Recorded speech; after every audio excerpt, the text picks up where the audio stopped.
So, warm welcome to this lecture.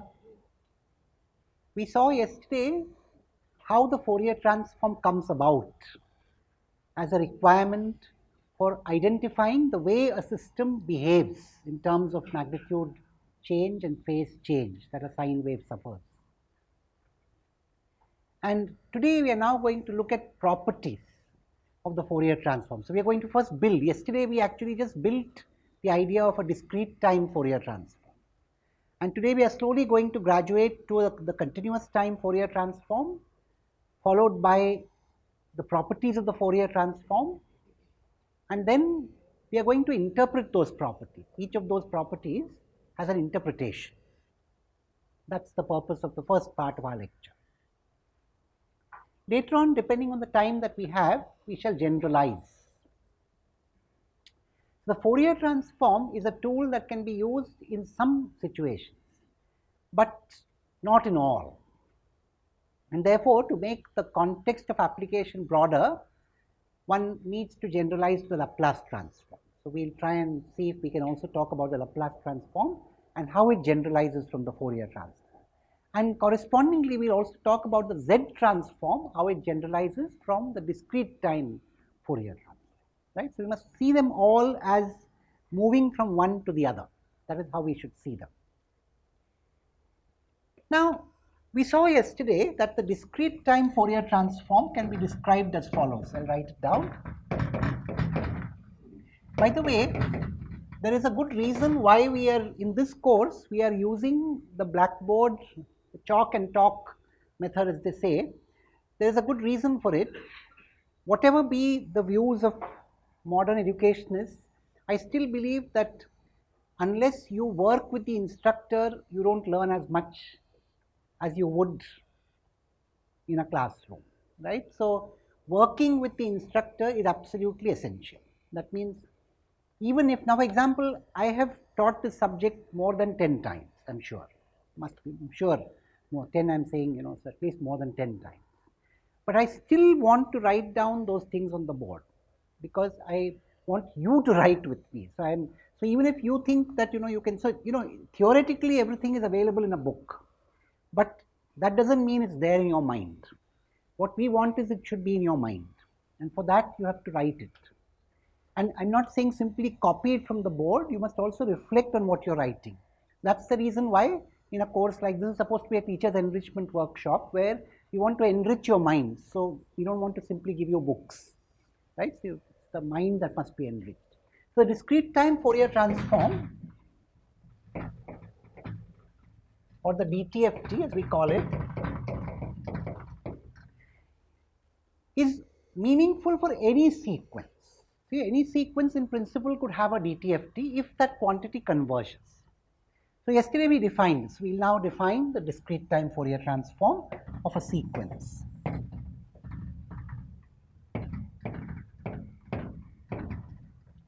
We define it as capital X e raised to the power j omega. So, it is a function of omega really, but we write it explicitly as a function of e raised to the power j omega. There is a reason for it. Later we will see this also helps us generalize the idea.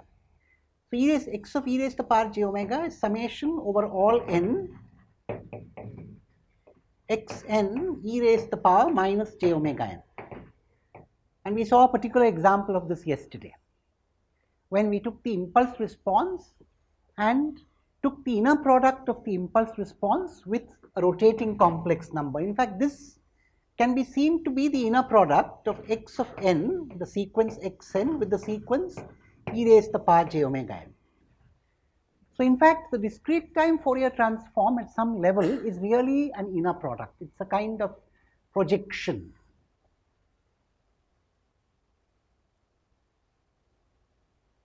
You see, it's a projection.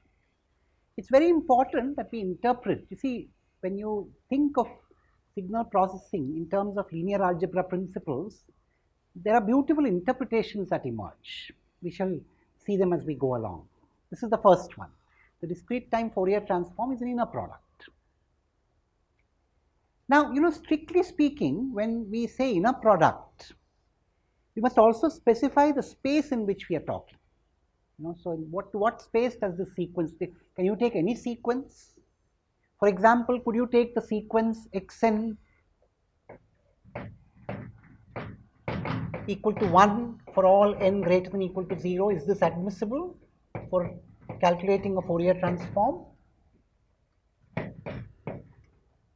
Well, it turns out strictly the answer is no. So if you were to take this quantity for the sequence xn, which is 1 for all non-negative n, strictly speaking, it would not converge. In fact, much worse, if you were to take xn equal to, say, 2 raised to the power of n, this is definitely not admissible.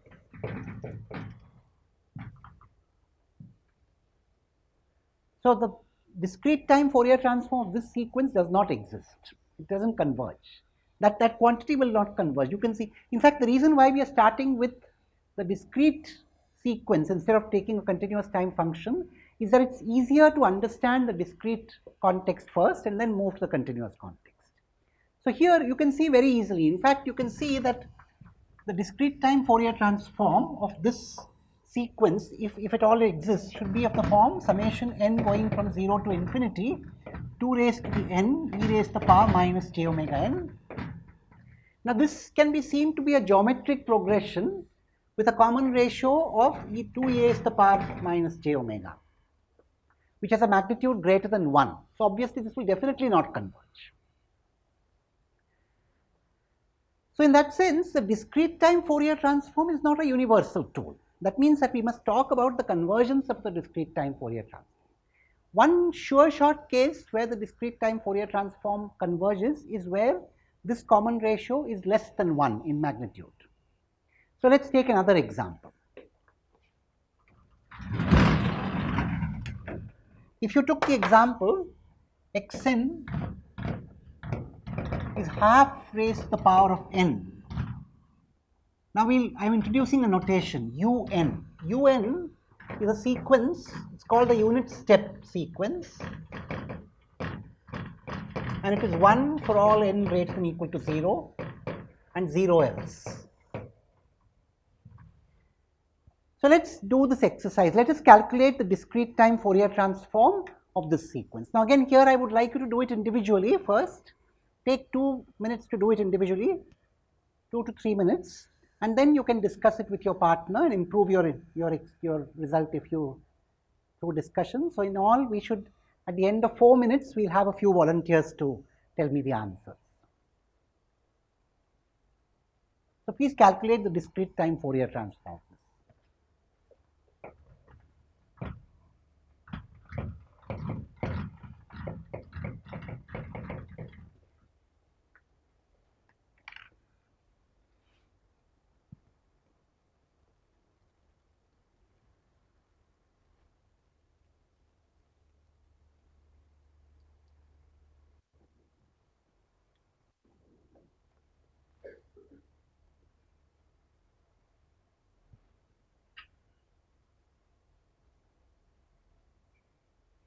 You could join her.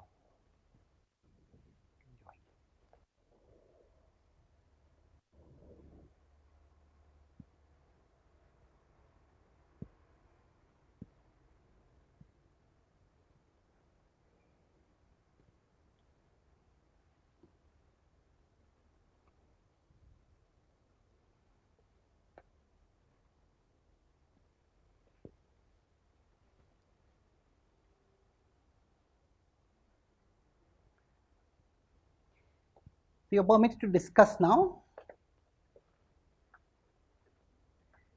See if you can improve your answer.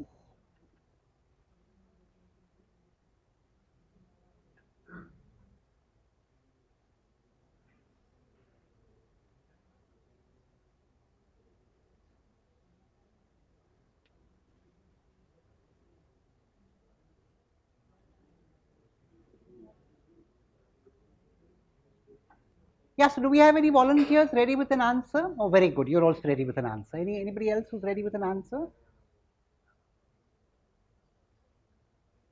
Any others? Yeah, you're also ready with an answer, so maybe we'll invite you this time. Yes, please come. You bring your notebook along if you like, yeah. No, we'll invite Professor Patel.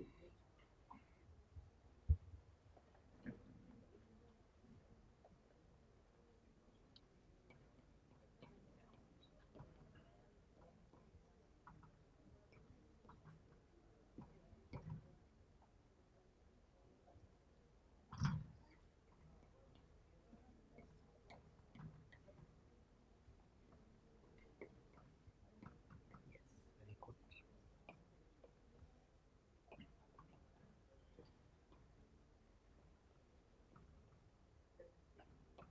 Yes, that's correct. So this is a geometric series, and the common ratio is less than 1. Yes, in magnitude, Okay, yes. and therefore it will converge, and so we can write it as 1 upon 1 minus common ratio. Your, the expression there needs correction, isn't it? Is there a correction required here? Yeah, there's, Oh, here. That is right, yes. okay. That is So we correct. can simplify this, and finally we can get this. That's good enough. I think that's correct. Yeah, that's correct. Thank you so much. That is correct. Yes, that's right. Thank you so much. So, as he says, the discrete time Fourier transform of this sequence is 1 by 1 minus half e raised to the power minus j omega. So, you see the discrete time Fourier transform of this exists, right? It's easy to calculate also. There are, of course, several sequences for which the discrete time Fourier transform exists. There are several for which it doesn't exist.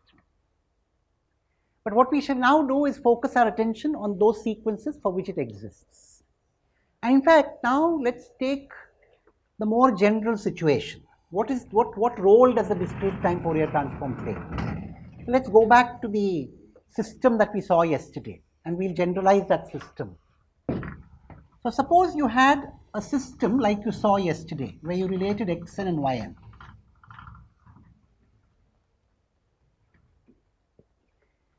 Now, what is the more general form of that system which you saw yesterday? Let's put that down.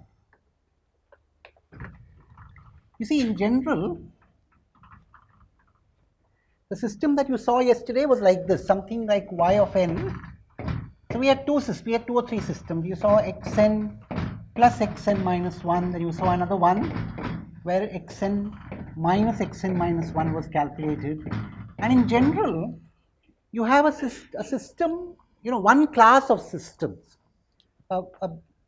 called linear shift invariant system, but I don't want to use that terminology here.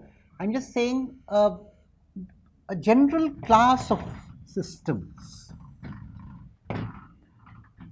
which is very useful in discrete system theory is the one where y of n is a linear combination of the x of n. And in fact, we'll again, if we want, we can confine ourselves to that situation where in calculating y of n, you only involve x of n and the past samples of xn. So there is a certain, causality in the system. That is, the cause-effect relationship is obeyed. Otherwise, in principle, the most general class is y of n is summation k going from minus infinity to plus infinity, h of k, x of n minus k. That's the most general class. So essentially you have a linear, each point on the output sample, or each point on the output sequence is a linear combination of all the input samples in principle. That is a fairly general class which is very useful. And in fact, it turns out then that the impulse response of this, so if you were to give an impulse as the input to this system, the response that you would get is indeed this h of n, right? So the impulse response of this, what we saw yesterday, the impulse response of this system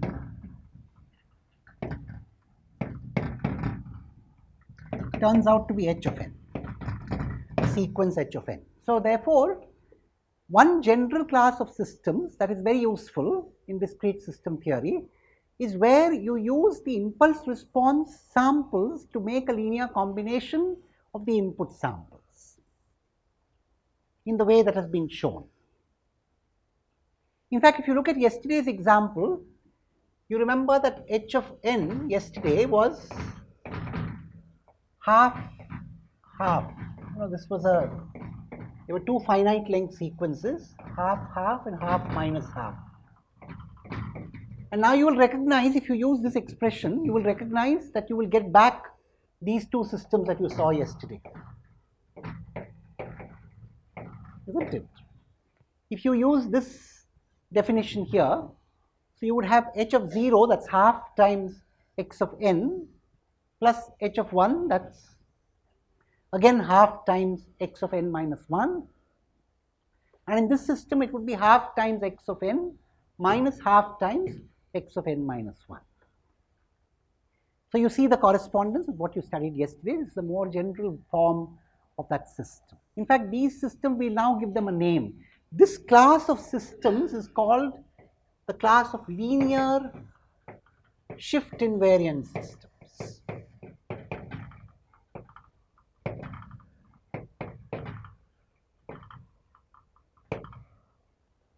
And there are some very powerful properties which the discrete time Fourier transform has as far as the behavior of linear shift invariant systems is concerned. Why are they called linear shift invariant systems? In fact, I am going to now state two results, and then they are not directly relevant to our discussion, so we won't spend time proving them, but then you could prove them on your own later.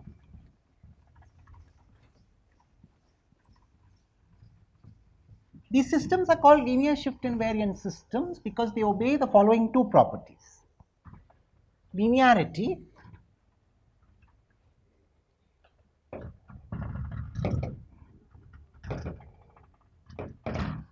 By linearity, we mean the following. If you gave two inputs, if you performed 3 experiments on the system, the first experiment is give it some input x1 of n and observe the output y1 of n. The second experiment, you give it some other input. It could be the same or it could be another.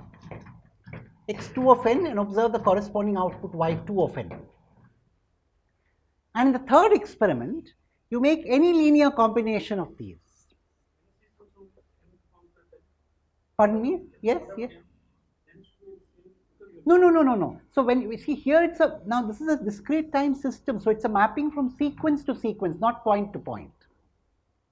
It's a, so again, let's remember, a discrete system is not a mapping, if it's a mapping from point to point, it's a very restricted class of discrete systems.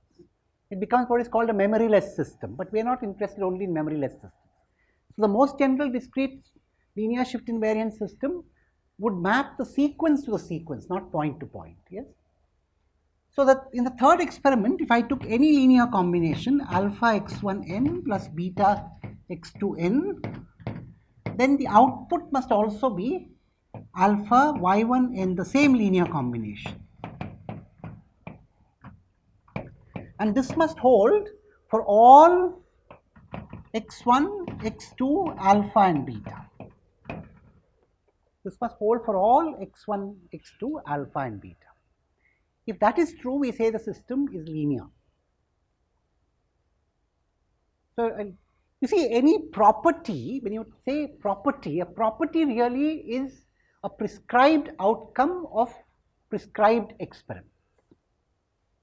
What is a property? A property is a prescribed outcome of prescribed experiment.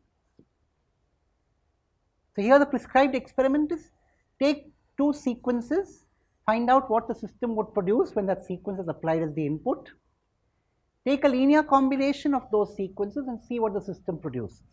If the system produces the same linear combination of the corresponding output, we say the system is linear, provided this happens for all such input pairs and for all such linear combinations. The other property is shift invariance. I'll write it right here. Now, shift invariance, again, what is the prescribed experiment? The prescribed experiment is take an xn and find out the corresponding output. Now, shift the input. So, apply x of n minus d, where d is any integer, and query what the output is. If the output is also y of n minus d,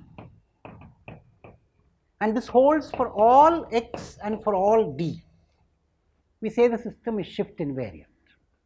What does it mean? It means if I shifted the input by d samples, d can be positive or negative, then the output suffers no change except that it is shifted by the same d samples. That's called shift invariance. Well, what is the physical interpretation of shift invariance? It really means constancy in behavior of the system. So it says that, if the system behaves like this today, it will also behave like this tomorrow. That's what shift invariance is. It's a constancy in behavior of the system.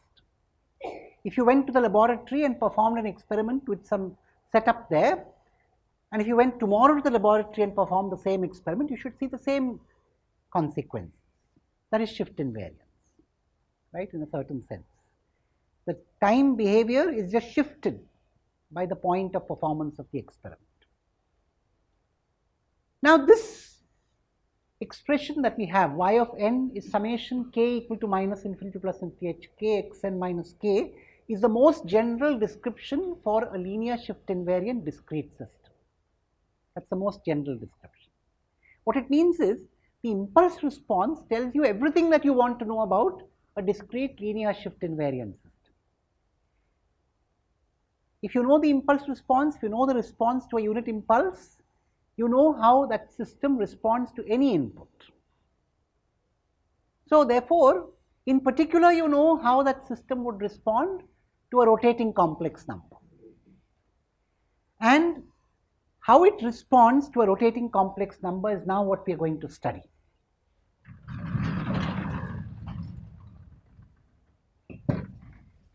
So let's apply a rotating complex number to the system.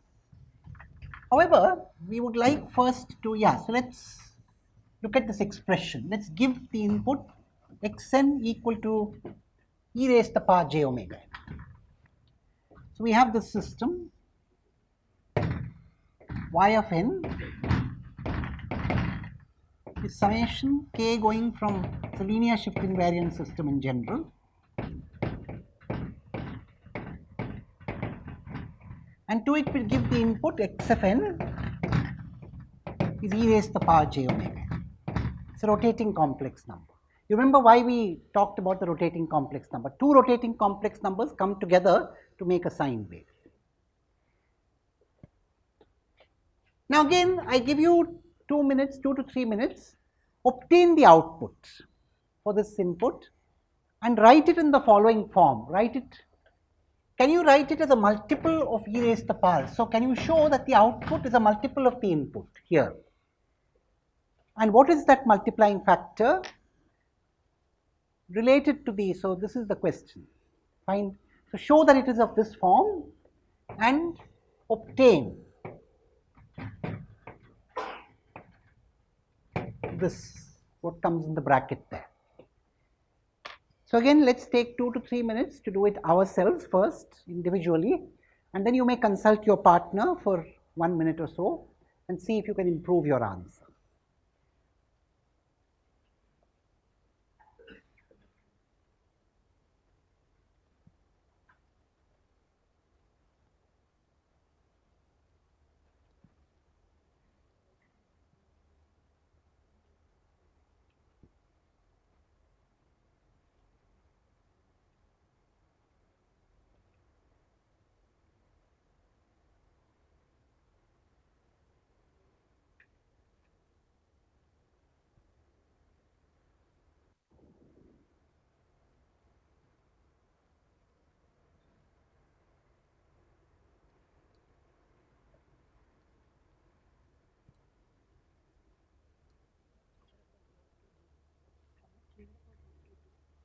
Oh, some people say they're not clear. You need to find out the output for that input, e raised to the power j omega n, for any constant, particular constant omega, and show that it has that form, some multiple of e raised to the power j omega, and find out the multiplying factor as a function of omega.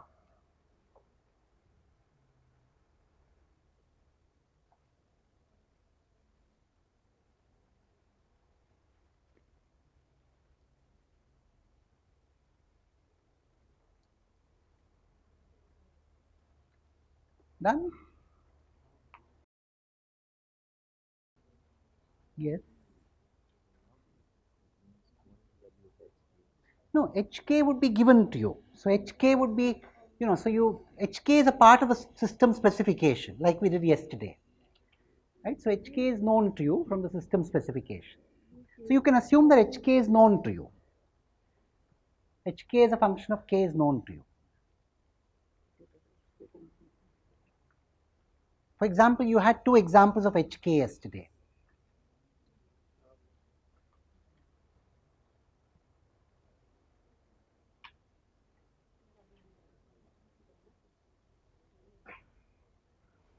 Do we have a few volunteers ready with an answer? You're ready with an answer? Yes, that's, you have.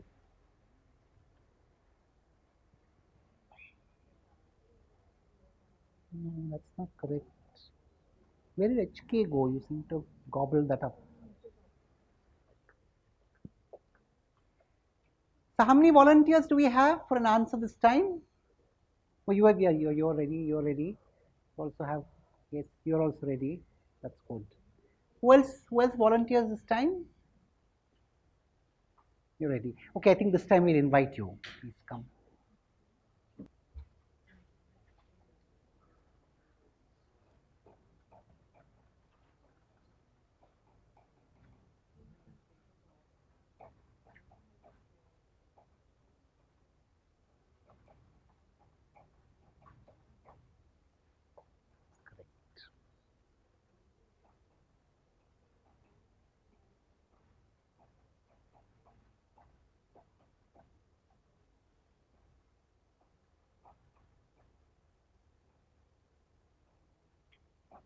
Yes, that is true. Yes, very correct. Yes, I think he's perfectly correct. Is that, how many of you get this? Can you raise your hands? Oh, that's very good indeed. Yes. How many of you don't follow some step here? Somebody who doesn't follow a step here? Very good. So now, in fact, if you think about it, it's a very beautiful interpretation that we have here. When you gave e raised to the power j omega n as the input to the system, what you get is e raised to the power j omega n multiplied by a constant, which is a function of omega, of course. However, that constant needs to converge. This is an infinite summation k going from minus to plus infinity, hk into e raised to the power minus j omega k. Can we interpret this? Is this, of course, what is this quantity? It is the discrete time Fourier transform. So what is, now this we shall, so this is h of e raised to the power j omega.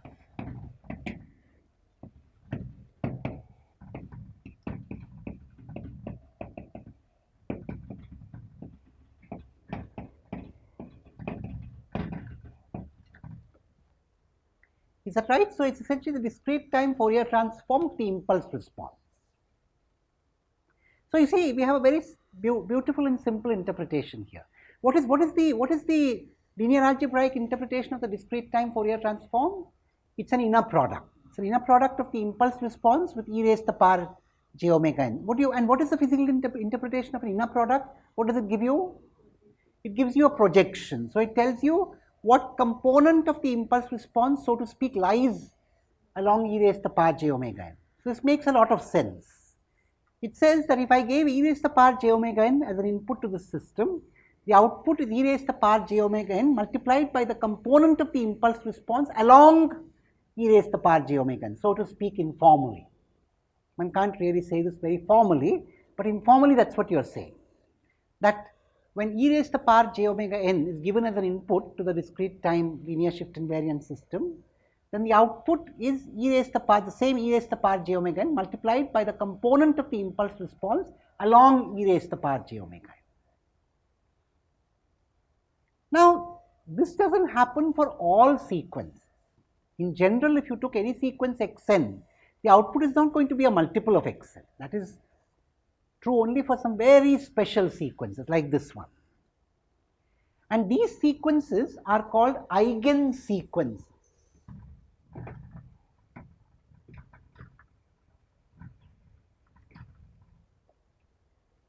You've heard the term Eigen before, isn't it?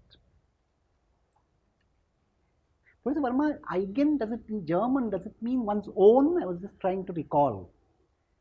I think, yes, somebody knows German here. I mean, I'm told that Eigen in German means one's own. You know German? No, you don't know German. Who knows German here? I'm trying to. So I heard. I mean, this is. I mean, it's interesting. You can even if it doesn't mean. I think we'll still give it that interpretation. So eigen, I'm told in German means one's own. So eigen vector, eigen sequence, eigen really means one's own. So the system's own sequence. And in lighter vein, when how do you treat your own people? When you go back home, you normally come back multiplied by a constant, isn't it? That's what happens to an eigen sequence too. When it goes into the system, it's the system's own sequence. So of course, it's treated very well when it goes into the system. It comes back multiplied by a constant, well fed and nourished. Yeah. So the eigen, the word eigen is used in different. So eigen could be used in the context of vector, sequence, value. Okay. So in fact, here we say this is an eigen sequence, and this is the eigen value corresponding to the eigen sequence.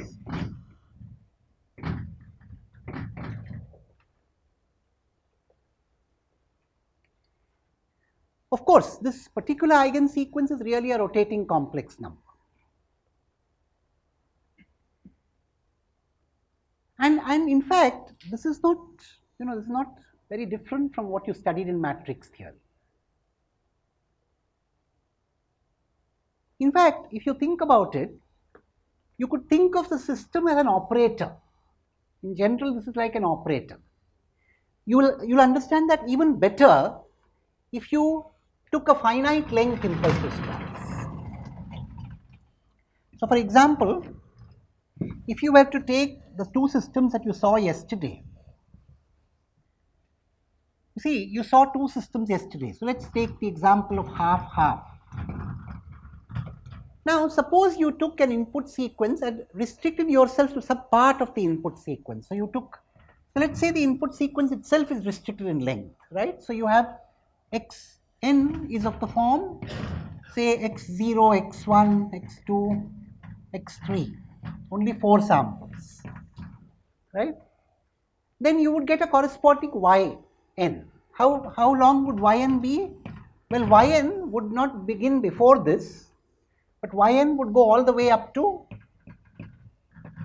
y4. So of course you can always append a 0 here, there is no problem. And now if you take this restricted version of the system where you treat this as a 5-dimensional vector, so you treat this as a vector y and you treat this as a vector x, then you can write the vector y as some matrix A times the vector x. And now my exercise for you is please obtain the matrix A. So let's take 2 minutes again and obtain the matrix A.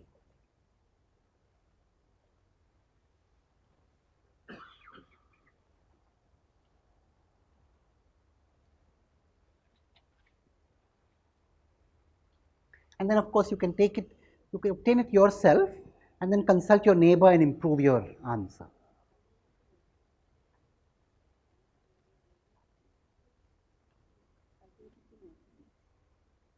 No. You must write the vector y as a matrix times the vector x. What is that matrix A, which multiplies x to get y?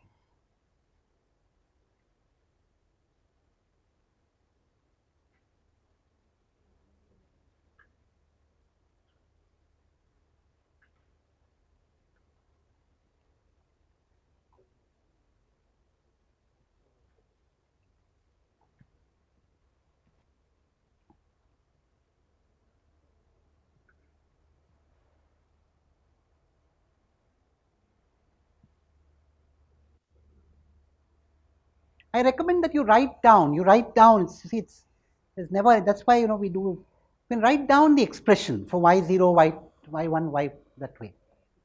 That will make it very easy for you. And then see the connection with that impulse response.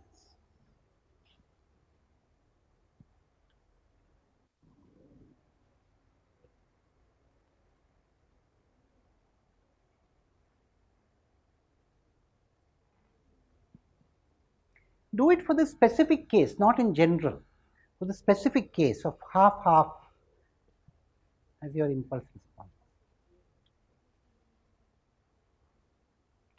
can always already see a few correct answers here.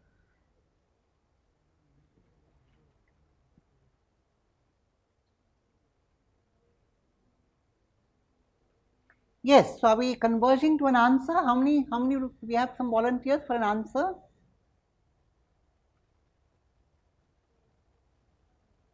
Yes.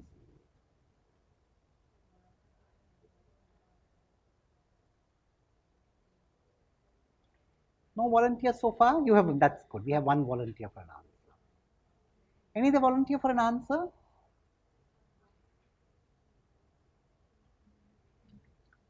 All right, I think I'll invite him again. I must check. What is your name? I must. Yes. So I must invite Dr. Mukesh Gupta again. Yes, you can erase this and. Yeah, use the mic.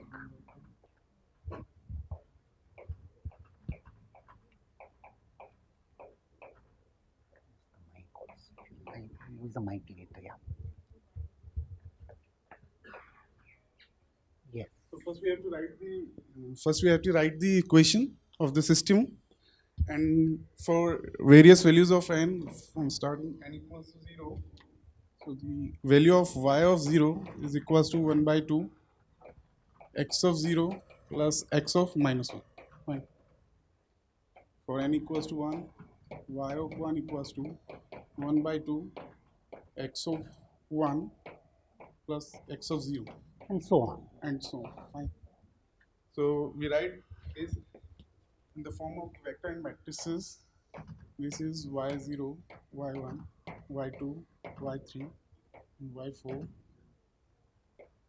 This is equals to. So we have to get y0 when we are multiplying this matrix to a vector x, x0, x1, x2, x3, and 0. Fine. So we have a coefficient 1 by 2 and corresponding to x equals to 0. So this will be the 1 by 2 and rest all other 0. Yes. To get y1, we have one value, 1 by 2 values corresponding to x1 and x0. So first two values are 1 by 2 and rest all other Very are good. 0. Very good. Yes. Simply shifting these two. 0, 1 by 2, 1 by 2, 0. That is correct. That So is this very will correct. Complete matrix. So Missing something? 5 of them. Yeah, you should. It should Yeah. involve. Yeah, that's correct. That's okay. That's fine. Because anyway, you have a 0 in the. That's right. That's correct. Very good. That's correct. How many of you get this? Very nice. That's good. How many of you don't get it in the sense that you don't, I mean, but you know how to do it now? Anybody who doesn't know how to do it now? Everybody knows how to do it now. So what does it tell you? It tells you that if you were to take the, so you see, it tells you that the eigenvalues of this matrix have something to do with that discrete time Fourier transform, the impulse response. In fact, now we come to a more general result. So this is, so you know, the reason why I mentioned this is that when we use the term Eigen sequence, it's a generalization of the idea of an eigenvector, but the eigenvector of an so here we are talking about this Eigen sequence being a special kind of sequence for that operator which the system represents. The behavior of that operator is completely characterized in terms of the unit impulse response. And in fact, in a certain sense, these, you know, so it is the eigenvalues of this matrix which have a relevance, right? And I'm not bringing out the full connection because I might much better do that by looking at the original system. Indeed, let's now consider a situation where this, now by the way, this here of course when you have a finite length Hn, there is no problem of convergence. The discrete time Fourier transform would certainly converge. It's a finite length sequence, it's a finite summation, so it would definitely converge. Finite summation with each term having a finite magnitudes, there is no problem.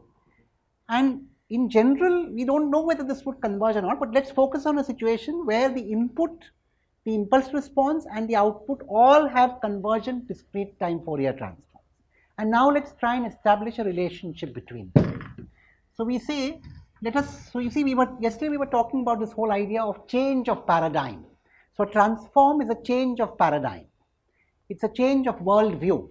It's not simply an operation in a sequence, it's a change of world view. What do we mean by that change of paradigm?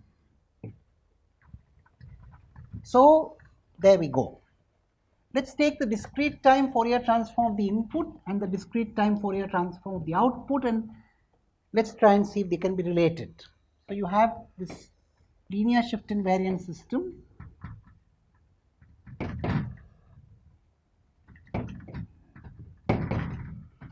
with impulse response Hn. We have given to it the input x of n and we have produced the output y of n. And we want to ask what is the relation between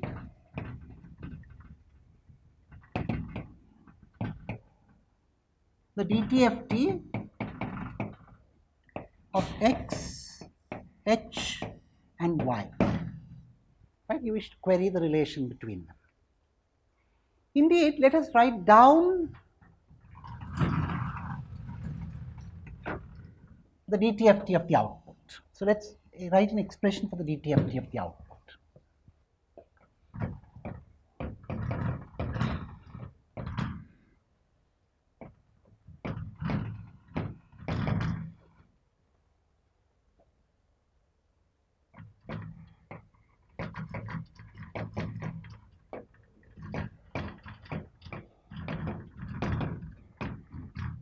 And let's expand the output in terms of the input and the impulse response.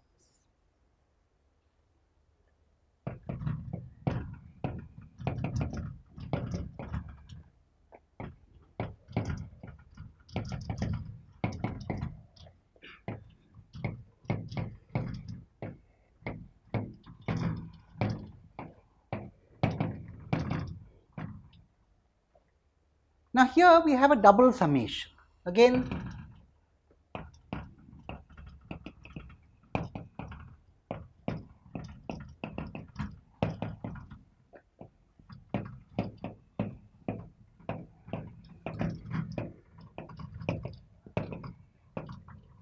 and we will find it convenient to make a change of variable. So right now the summation is on k and n, but now we will use L to denote n minus k.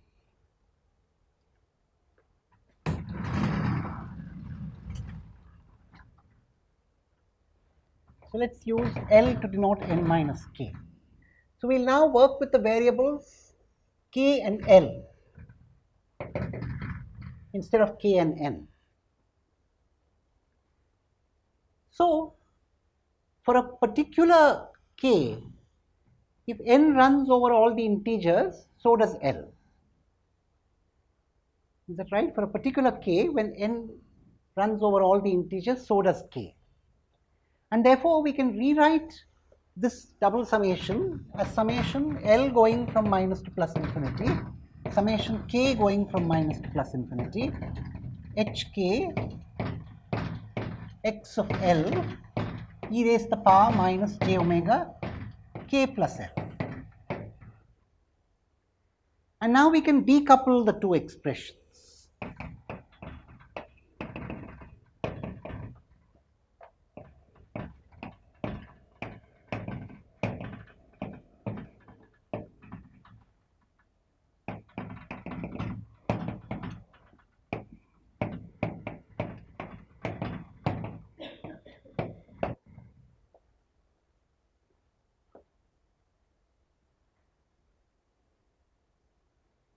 Is that all right?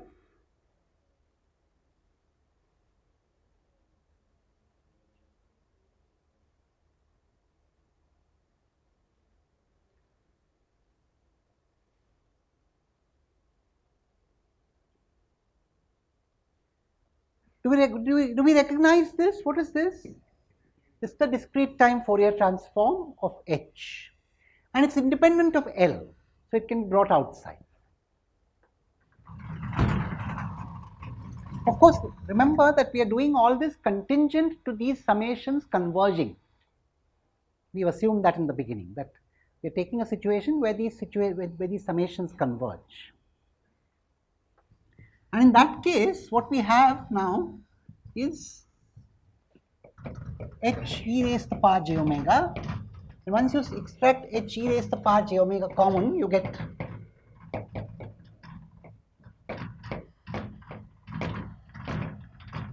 and what can do we recognize this? This is of course the discrete time Fourier transform of the input. So therefore, this is h e raised to the power j omega times capital X e raised to the power j omega. The DTFT of the impulse response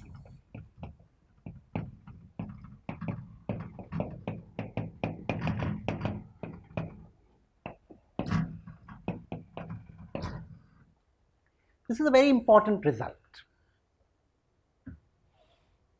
So we are saying the discrete time Fourier transform of the output is the product of the discrete time Fourier transform of the input and the discrete time Fourier transform of the impulse response. Now we need to interpret this. What do we really mean? Can we give it an interpretation? What is the physical interpretation? In fact, I would like you to reflect on it for a minute. Take just 1 minute and individually reflect upon what interpretation we can give this result. And then you may consult your partner for half a minute, and then we'll have volunteers. Yes. So take 1 minute and reflect on what the interpretation can be, and consult your partner after 1 minute. So let's have everybody reflect for 1 minute. Try and reflect and see if you can come up with an interpretation for this. And after you reflect, then take half a minute to consult your partner.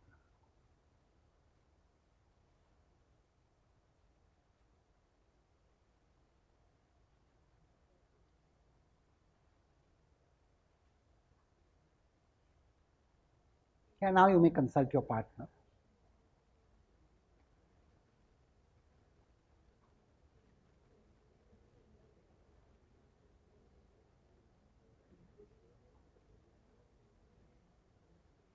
This time we'll just pass the mic around. Do we have a volunteer to share something? Do we have volunteers to share something? You'd like to say something? Yeah. Or you can come here. Why don't you come here? Yes. Actually, you must also introduce yourself and then share. Hello, I'm Dr. Narendra Kumar Dasre. I hope this is a convolution theorem actually. My interpretation is this is a convolution theorem. You're right, but that's what they say. Have you heard the story of the master and his disciple? The disciple had a cup with him. The master wanted him to drink water. So the disciple was told, please fill the cup with water. And then the master told him, now pour more water into the cup. And he kept on asking him to pour water into the cup. So what happened? The water kept overflowing. So after a while, the disciple wondered what's going on. Why is this person asking to go on pouring water into the cup when there's already a full cup there? Right? So then the master, that's what is happening. When you come with a full cup, then it's difficult to put anything into it. So you're right. You're absolutely right. But your cup is full. I'm sorry. You can't put anything into it. So, but can you give me an interpretation without knowing about convolution? I didn't use the word convolution. So I have Use the mic. Yeah. I have the product of two sequences CHK and XK, HN and XN. Then we calculated here the DTFT. So I got actually the product of DTFT. Yes. So what can we give an interpretation? Can we interpret this? Yes, and yeah, good. Thank you. What you said is absolutely correct, but yes, linear algebra is actually very simple and beautiful, as long as you come with an empty cup.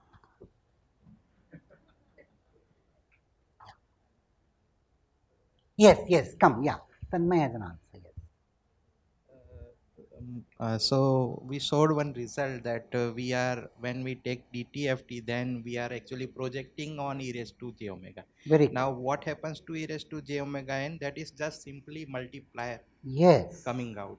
Yes. So that multipliers are h of e raised to j omega, and that sequence is also projected on. So Yes. that is so they multiply. Yes, that's correct. So in a way, what you're saying is, if you look at the projection of the input upon e raised to the power j omega n, the projection of the output upon e raised to the power j omega n is the projection of the impulse response upon e raised to the power j omega n multiplied by the projection of the input upon e raised to the power j omega n. So it really means that these e raised to the power j omega n work in a decoupled way. So each of the e raised to the power j omega n's minds its own business, isn't it? As far as the component of the output along e raised to the power j omega n only requires you to know the component of e raised to the power j omega n in the input. It doesn't require. So for example, let's take a concrete example. Suppose omega is equal to pi by 3. The component of the output along e raised to the power j pi by 3 n, angular frequency, normalized angular frequency pi by 3, only requires you to know the projection of the input along omega equal to pi by 3. It doesn't require you to know the projection of the input along omega equal to pi by 2. So there's a decoupling of the different omegas as far as the different angular frequencies. That means each of the angular frequencies works on its own when it goes to the system, isn't it? You see, this is not very different from the following situation. Let's see. Yesterday, Professor Verma introduced you to the idea of a positive definite matrix, and he talked about the behavior of the eigenvalues and eigenvectors. So you're aware that if you have a positive definite matrix A, and if it has let's say it's of dimension n cross n, so it would have n positive eigenvalues. Let's call them, say, lambda 1 to lambda n. And the corresponding eigenvectors, let's call them capital X1 to capital Xn. Now, these vectors also have a certain property. They are all orthogonal. So therefore, if you think about it, these vectors themselves form a basis. The eigenvectors of a symmetric positive definite symmetric matrix form a basis for n-dimensional space. So if you took any vector, let's call it V. V can be expressed uniquely in terms of x1 to xn. So let's call them summation k going from 1 to capital N. Let's say Vk times capital X of k. Now if you gave V as if you applied A to V, that means if you multiplied V by A, what would it be? It would be A times summation k going from 1 to n Vk xk. I'm sorry, that's correct, xk. Now Vk is a constant, so that you can bring out. I'm sorry, rather you can take A inside. So you can write Vk A times xk. But A times xk is lambda times xk.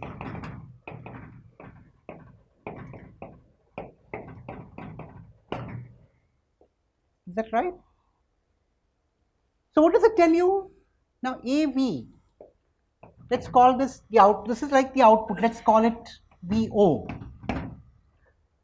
Now, if you think of xk as a basis, k going from 1 to n as a basis for the n-dimensional space, and this is an orthogonal base. Not only is it a basis, an orthogonal basis for n-dimensional space. So how would you? So what are the orthogonal components of V0 in terms of this basis? What are the orthogonal components of V0 in terms of this basis?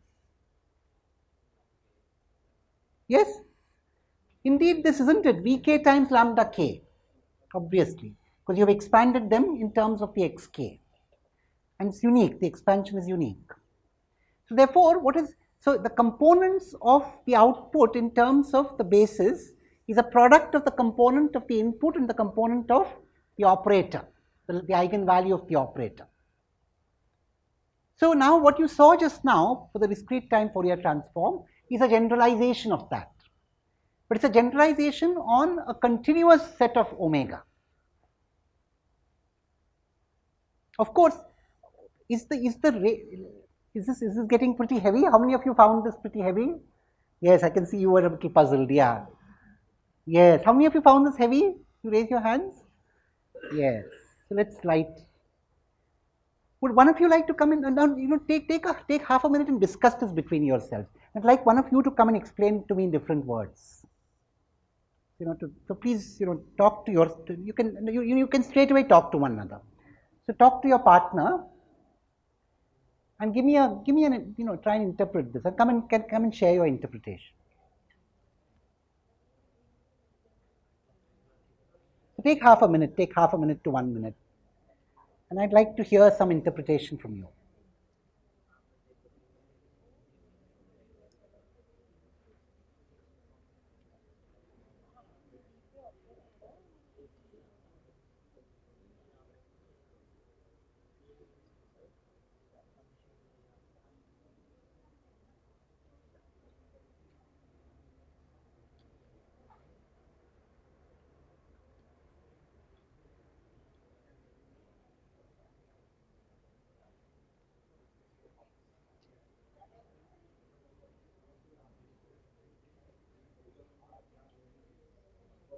You have an interpretation? Yeah.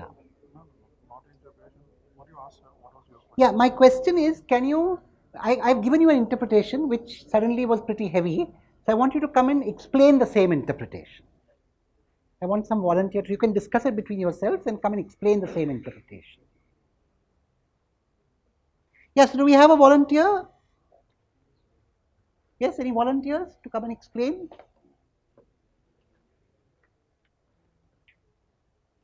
Would you like to try now? Are you lighter anymore? No? Yes, any volunteer? Would you like to come? Well, yes. Okay, yes, you can come and try. Dr. Mukesh will again come and try. Must all take the example of Dr. Mukesh in terms of bravery. Yes. In this expression for a linear algebra, Yes. we map this vector to another vector domain by this linear map. Right? Yes. In our DTFT, when we are taking the output DTFT, which is continuous in frequency, and it transform or change to another domain where the h of e raised to j omega, x of e raised to omega, this is continuous is frequency. So it is a mapping from continuous to continuous. Right? Continuous omega to continuous. Here the vector map into a vector space. Yeah, so here you have a discrete set. You have a discrete set of eigenvalues and coefficients of the expansion. So you've expanded any input vector, any vector v in n-dimensional space in terms of the eigenvectors of a positive definite symmetric matrix x of k. And you're saying that the output components are a product of the input component and the corresponding eigenvalue. That means there's a decoupled behavior of each of the eigenvectors. The eigenvectors allow you to decouple the output-input relationship. You see? So, for that operator A, for that matrix A, the action upon each of the eigenvectors is decoupled. The projection of a vector, the output vector upon any of the eigenvectors is decoupled from the projection upon another eigenvector for that operator, right? So, yes, thank you so much, Doctor. Thank you. Yeah, is that right? So, there's a decoupling effect here. There's a decoupling effect. So, what you saw in n dimensions, in finite dimensions, has been generalized here to infinite dimensions. Yes. Yes. Yes. Yes. So you see, now let's go deeper into this. That's why I was looking for an interpretation from you. How would you obtain? Let's for example, yeah, yes. Oh, because omega is a continuous variable, isn't it? So what is the range of omega that we should take? We saw that yesterday, isn't it? What is the range? 0 to pi, that's correct. Omega only needs, in fact, yeah, actually no, omega needs to go from minus pi to pi, because it can be both ways. The rotation can be counterclockwise and clockwise, both. So omega needs to go from minus pi to pi. Is that right? Yes. Yes. Yes. So for every point omega between minus pi and pi, the behavior is decoupled. So it only involves that particular omega for the continuum right from minus pi to pi. Now, that's right. Now, in fact, now let's go further. Let's go deeper. Let's look at this. How would you now? You see, eigenvectors are unique only up to a constant, isn't it? So you can always normalize the eigenvector. You can always make it unit norm. What does it mean? You can make the magnitude equal to 1. So you can without loss of generality, you can always say the norm, that is, the norm, the 2 norm of this is equal to 1. Is that right? That means if you take the sum square of the components of the eigenvector, you can insist that they become 1, and you can do that by multiplying it by a constant. Right? You can always normalize. So you can always take an ortho. So not only will you get an orthogonal basis, you can also make it an orthonormal basis. There's no problem, right? Now suppose, so without loss of generality, let's assume that x1 to xk is an orthonormal basis for n-dimensional space.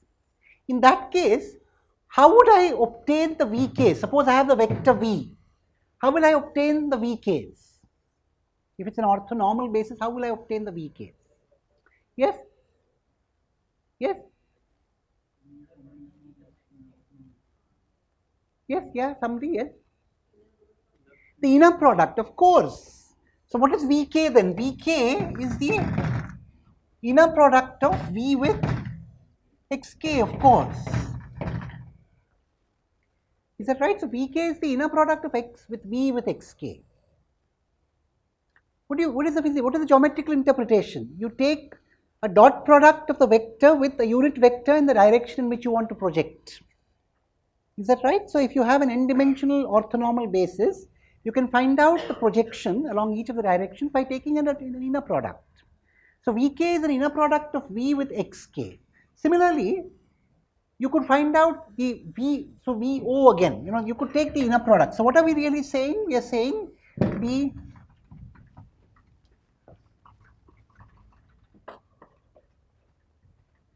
inner product of the output with xk is equal to lambda k times, isn't it? That's what we are saying.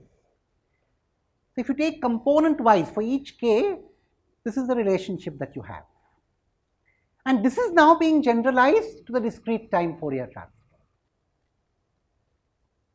See that? Now you have a continuum. You have a continuum of eigenvectors and eigenvalues. That's right. You see, this is a very beautiful thing. What it says is that there's a decoupling. So there's, in fact, for those of you, I believe that there's also a more general theory for this called the spectral, spectral theory of operators. So I think one example of the spectral, that's what I understand. I think Professor Verma can say more. I'm told that there's a whole general field of spectral theory. So this is one kind of spectrum. But anyway, notwithstanding that, see, so therefore, this is very interesting. So if you can decompose the input into its components along different rotating complex numbers, you can find out the output component wise. And now we have to see, suppose you know all the components. So can we reconstruct?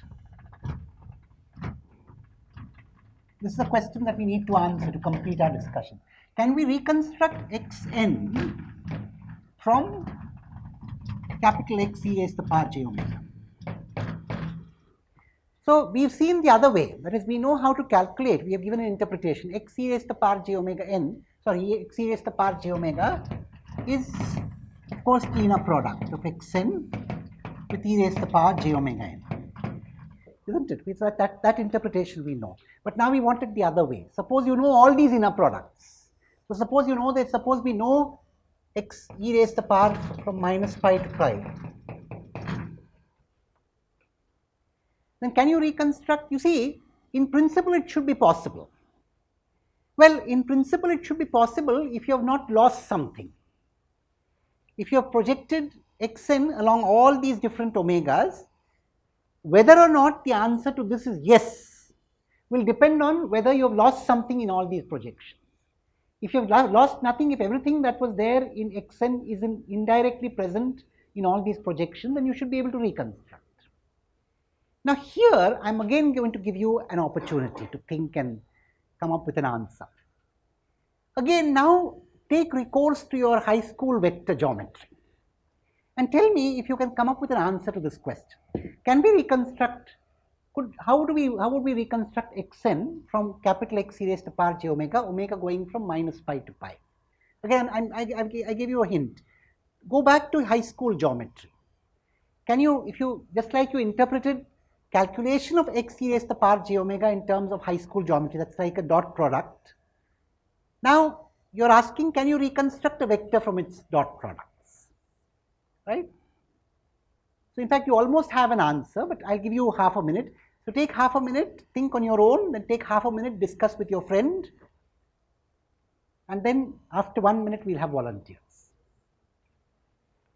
So, first take half a minute and think on your own, and then take half a minute to discuss with your friend.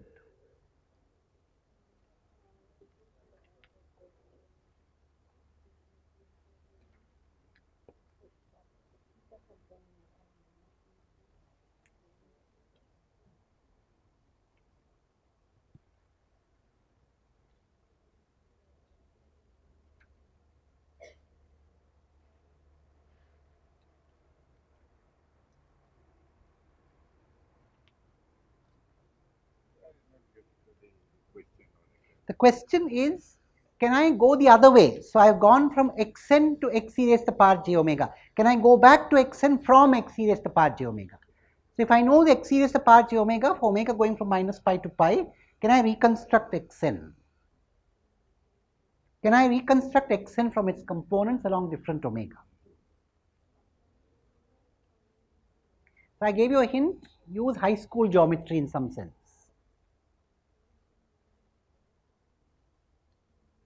or high school vector algebra.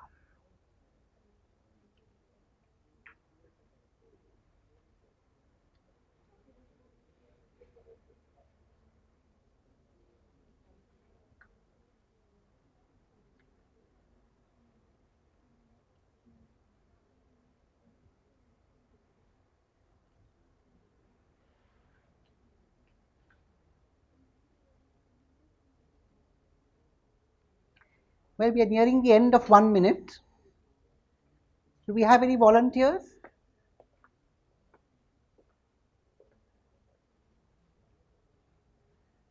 Do we have a volunteer?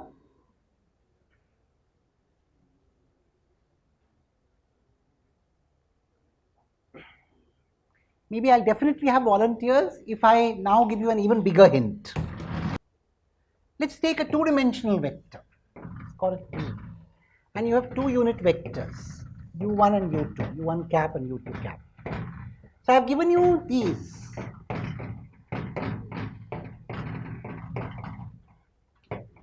How will I reconstruct V from these two inner products? Now I've given you the answer almost. Yes, yes. Of course. So I would reconstruct V as VU1 times plus, isn't it? Yeah, so simple. Now I've almost given you an answer. Now I give you another half minute, yes. Now I'm sure I have volunteers to answer my bigger question.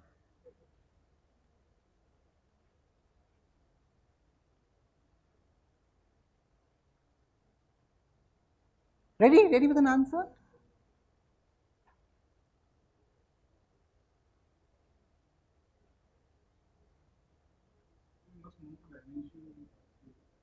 Yes, that's true. But in some sense, you do know the dimension, no? In some sense, again, as I said, it's not so rigorous, but still. How many omega, or I won't say how many is not the right way, but is there a range of omega in which you must work? Yes? Minus pi to pi, that's correct. So in that sense, you know which omega you need.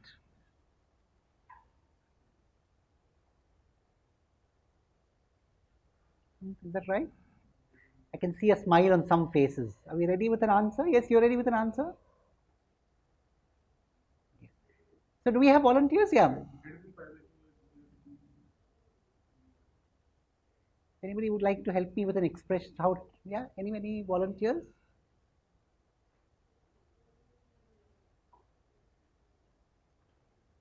No? Yes? Yeah, may I have any volunteers to come and write an answer?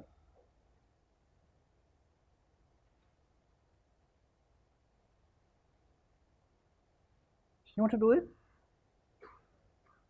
Yeah, let's invite. You can bring your notebook along if you like.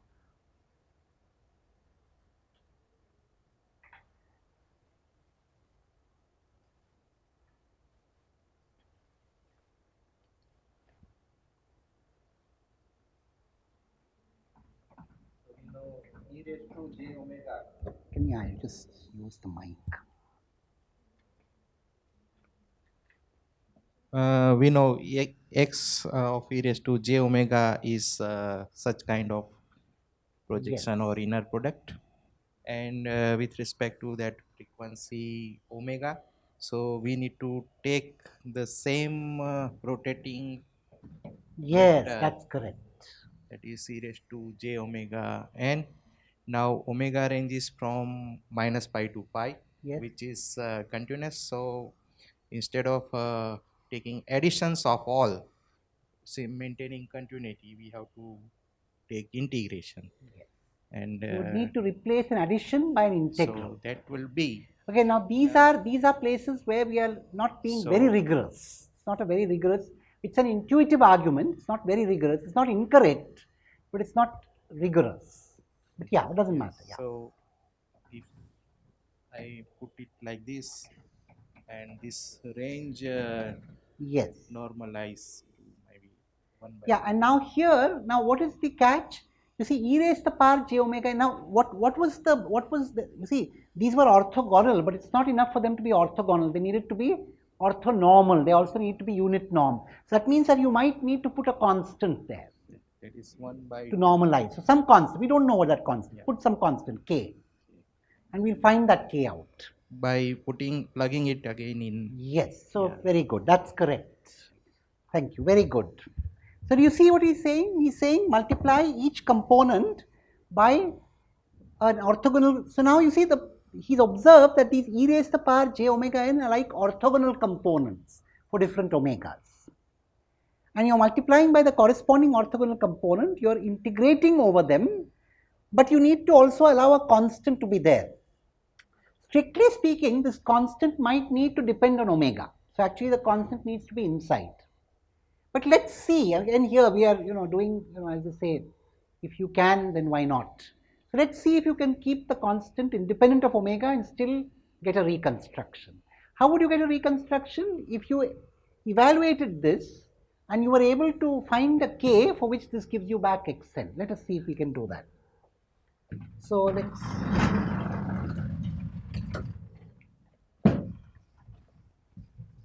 let's substitute for x e raised to the power j omega. So let's examine integral minus pi to pi x e raised to the power j omega times e raised to the power j omega n. So this can be written as minus pi to pi integral summation k going from minus to plus infinity x of k e raised to the power minus j omega k times e raised to the power j omega n. And this is summation minus pi to pi.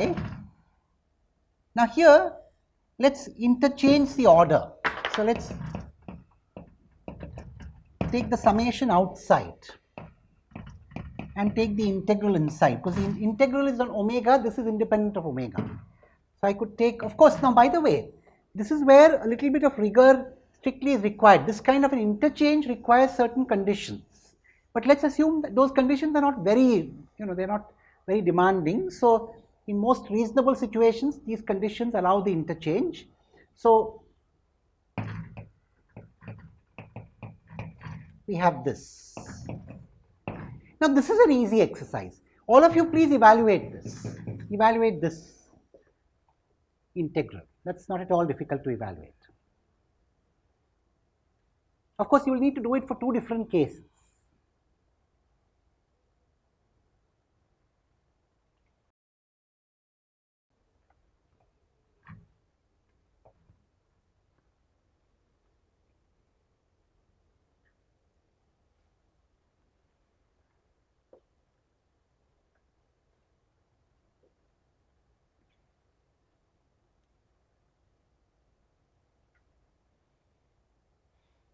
That integral is very easy to evaluate.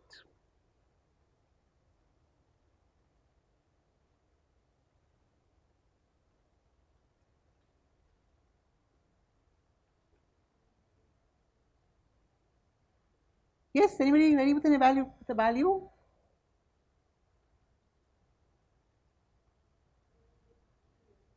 How many of you have an answer? Can you raise your hands? For the integral, I'm saying. Yeah, you have a value. Yes. Could you come and share your value? Bring your notebook along if you like.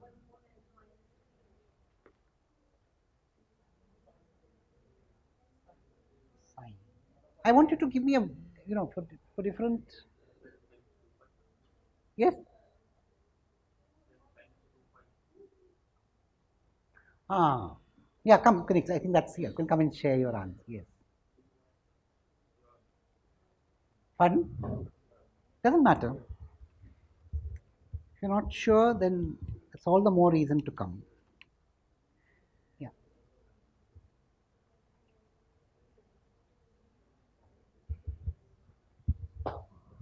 Can you raise this? Or you can, use the mic. Yes. The summation, actually this integral part if we do separately, then it is e raised to j omega n minus k divided by n minus k, J into n minus.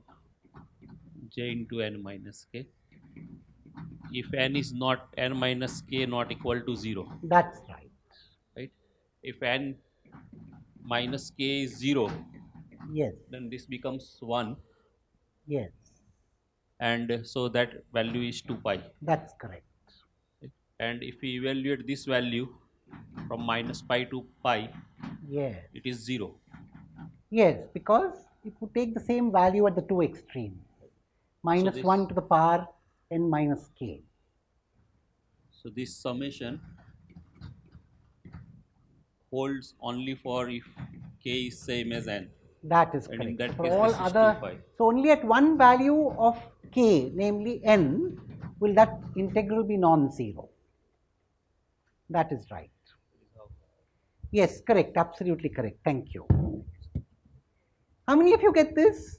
You raise your hands. You got it? Yeah, that's good. How many of you don't understand this? Everybody understood it now? Yes, everybody understood this? Therefore, you get xn times 2 pi. So now do we have k sitting staring at us in the face? Does k come out clearly from here? K must be 1 upon 2 pi. So you need to multiply by 1 upon 2 pi to take care of this factor of 2 pi. Therefore, now we have an expression for the inverse discrete Fourier transform as well. That is, x of n for every n is 1 by 2 pi integral minus pi to pi x e raised to the power j omega e raised to the power j omega n d omega.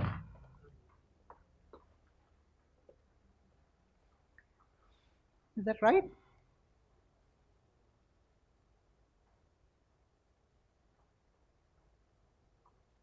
Is that fine? Yes.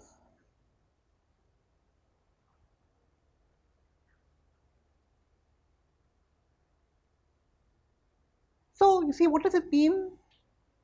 If you wish to calculate the output of a linear shift invariant system given the input, there are two ways of doing it. You can do it directly in time by evaluating the expression that you saw, summation hk, xn minus k and so on, or you could do it component wise. So, you could decompose the input along the different e raised to the power j omega n's, evaluate the output for each of the components and reconstruct the output from its components.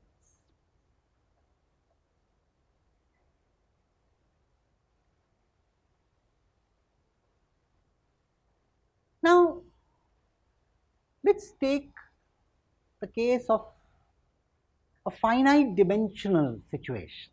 So, let us take the case where your input has a finite number of samples and the output also has therefore a finite number of samples, provided the impulse response also is of finite length. Actually, that is not necessary. Well, no, actually it is. You can't, if the input, the impulse, one of them is of infinite length, you are not guaranteed that the output is of finite length. So, let us take the following situation. Suppose Xn has, say, only capital N samples. Hn has L samples. So, as an example, in yesterday's, for the system that we saw yesterday, what is the value of L? 2, that is correct. So, the example, for the systems that we saw yesterday, L has the value 2. So, if Xn, both of them are integers, so it has N samples, Hn has L samples. How many samples would Yn have?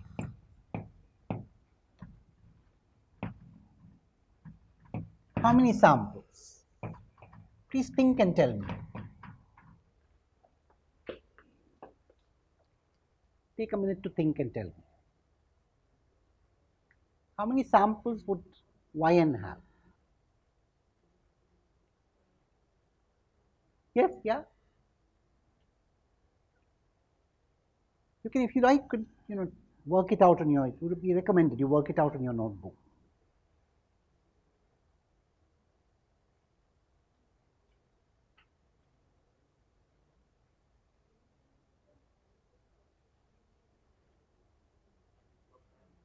Yes. Yes, yes. N plus 1. N plus? Ha. So, L equal to, so in general, for N and L in general. N plus L minus 1. That is correct, yes. Would you like to come and justify what you said? Yes. That's correct. So, you could. So, anybody who would like to justify, he is correct. Dr. Mukesh Gupta says it should be N plus L minus 1. So, yeah, he wants, now he will justify what he said.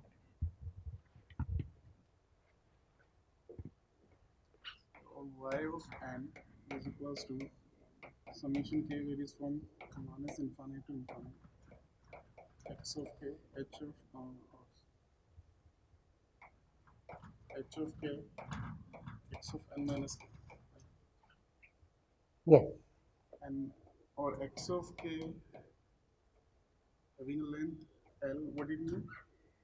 It having a non-zero L values and rest That of is are right, yes. Contiguous will be contiguous L values, yeah.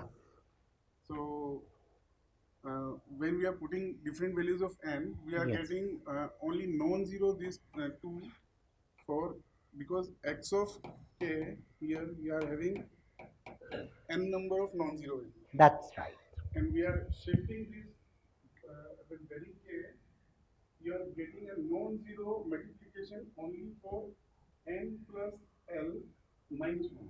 Yes. So this y of n having only n plus L minus 1 non-zero value. So that will be the length of this. Very correct. Yeah, that's a good way of. In fact, there's a good way also to see it. Thank you. That's correct. Now, there's a good way of seeing this by what I call the train platform analogy. So, if I were to put HK on a platform, So let's, without loss of generality, let the non-zero values be from 0 to L minus 1. And let x come as a train, right? So let, you have, when x, you have x0, x1 coming like this as a train up to x of n minus 1. Now, when x0 is here, you get y of 0. When x0 moves here, x0 is multiplied by h1 and x1 is multiplied by h0. So, I'm sorry, this should be, yeah, I think that's okay. So, sorry, it should be, well, yeah. So, well, so see, the thing is, so let's write down the expression, let's write this expression down.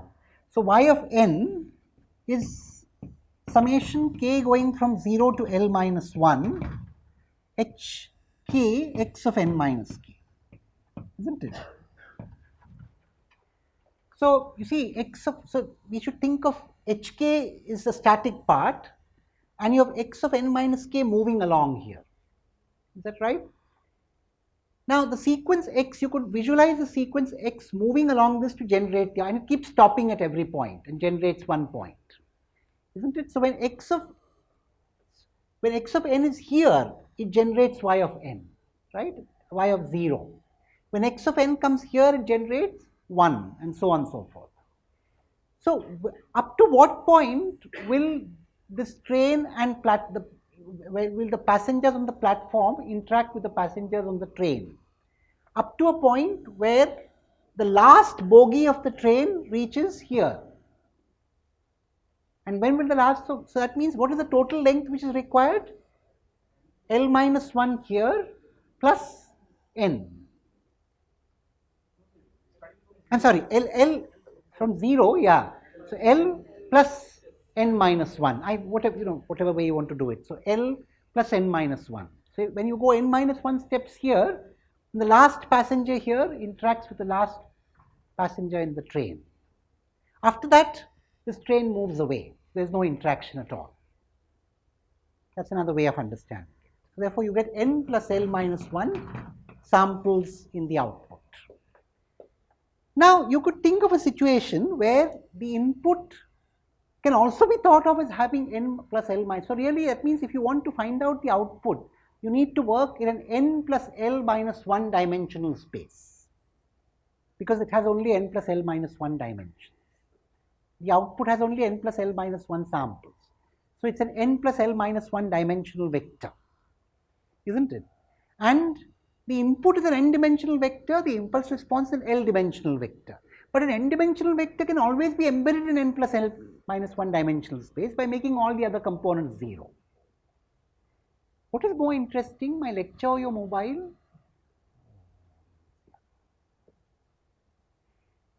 See, that's one of the things that happen. By the way, this will also happen to many of you. I'm sure once you start teaching regularly, every person in the class would become visible, isn't it? I mean, we think our students keep thinking that, in a class of 100, we don't notice what each student is doing, but unfortunately the teacher does, isn't it?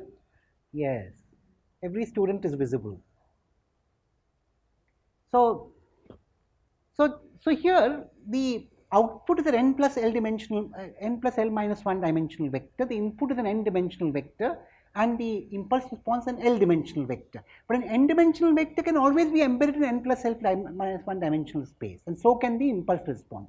So you could think of it as an interaction between two n plus L minus 1 dimensional vectors to produce a third one, right? And if you require only n plus L minus 1 dimensions, you don't need all of those omegas. You can choose any n plus L minus 1 distinct omegas. And that is the idea behind what you call the discrete Fourier transform. So we saw the discrete time Fourier transform, but the discrete Fourier transform